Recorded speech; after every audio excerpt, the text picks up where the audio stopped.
আমাদের ইউটিউব চ্যানেলে প্রচারিত প্রতিদিনের গল্পের আসরে আজ থাকছে দীপক চন্দ্রের কলমে একটি শিক্ষণীয় ছোট গল্প, ভালোবাসার স্পর্শ। গল্প পাঠে আমি সমিতা সরকার।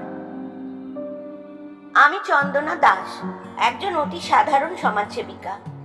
আমার কাজ মানুষকে বোঝানো যে একটু ভালো ব্যবহার, একটু মিষ্টি কথা অনেক কিছু বদলে দিতে পারে।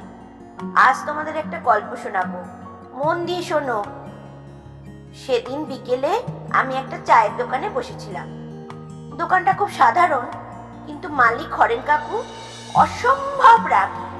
খদ্দেরদের সাথে সব সময় চিৎকার করে কথা বলে। তার ধারণা কাউকে সম্মান দিলে সে মাথায় চড়ে বসে। আমি চুপচাপ বসে দেখছিলাম।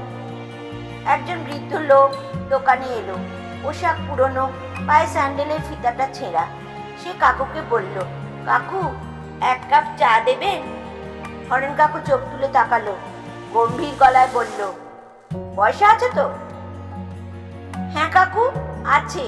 বৃদ্ধ ব্যাগ থেকে কিছু খুচরো বের করলো। হরেন কাকু চা বানিয়ে দিল, কিন্তু তার ব্যবহারে একটুও উষ্ণতা নেই। আমি এগিয়ে গিয়ে বৃদ্ধের পাশে বসলাম।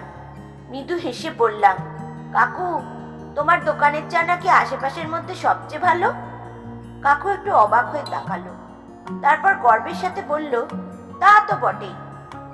আমি বললাম, এই যে বৃদ্ধ লোকটা, ওর মুখে হাসি নেই। তুমি যদি ওকে একটু হাসিয়ে চা দিতে কেমন লাগতো বলো তো? কাকু থমকে গেল। বৃদ্ধ তখন বলল, আমার ছেলে বিদেশে থাকে, কথা বলে না। সারাদিন কারো সাথে একটা কথা বলারও সুযোগ পাই না, তাই চায়ের দোকানে আসি। হরেন কাকু কিছুক্ষণ চুপ করে রইল। তারপর ধীরে ধীরে একটা হাসি ফুটলো তার মুখে। সে চায়ের কাপে একটু বেশি চিনি দিল। তারপর বলল, চাচা, আজ একটু মিষ্টি করে খেলেই ভালো লাগবে। বৃদ্ধের মুখে এক চিলতে হাসি ফুটলো, চোখ চকচক করে উঠল। সে হাসলো, সত্যিকারের হাসি। সেই মুহূর্তে দোকানের পরিবেশ বদলে গেল। শুধু চায়ের স্বাদ নয়, মানুষের ব্যবহারের উষ্ণতাও অনেক মূল্যবান। এরপর থেকে দেখলাম হরেন কাকু বদলে গেছে। দোকানে যারা আসে তাদের সঙ্গে মিষ্টি করে কথা বলে। মাঝে মাঝে বৃদ্ধকে চিনি ছাড়াই চা দেয়, বলে ডায়াবেটিস বাড়বে চাচা।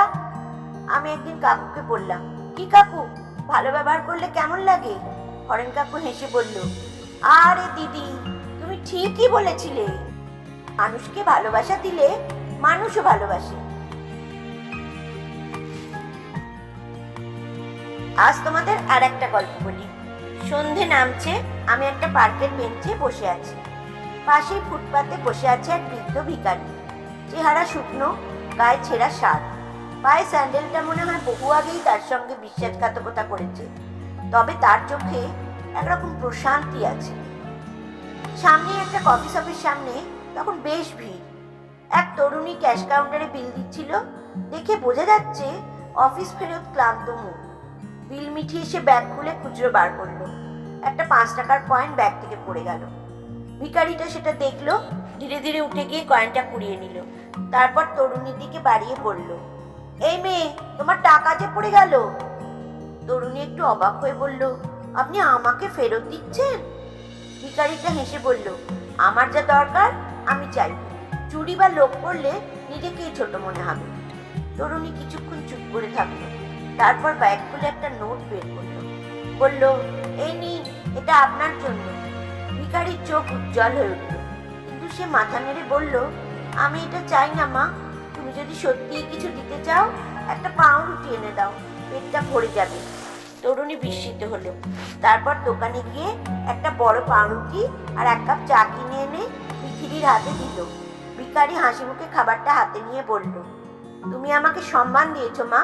শুধু টাকাই বড় জিনিস নয়, ভালো ব্যবহার অনেক বড়। তরুণী কিছুক্ষণ চুপ করে থাকলো, যেন নতুন কিছু শিখলো। তারপর মাথা নিচু করে বলল, আপনার কথা আমি মনে রাখবো কাকা। আমি এই পুরো ঘটনাটা দেখছিলাম। এগিয়ে গিয়ে তরুণীকে বললাম, আজ তুমি শুধু একজনকে সাহায্যই করনি, তুমি নিজের ভেতরেও কিছু বদলে নিলে। কেমন লাগছে? তরুণী মৃদু হাসলো, চোখে এক রকমের শান্তি। এই তো জীবন, একটা মিষ্টি কথা, একটা ভালো ব্যবহার কত কিছু বদলে দিতে পারে।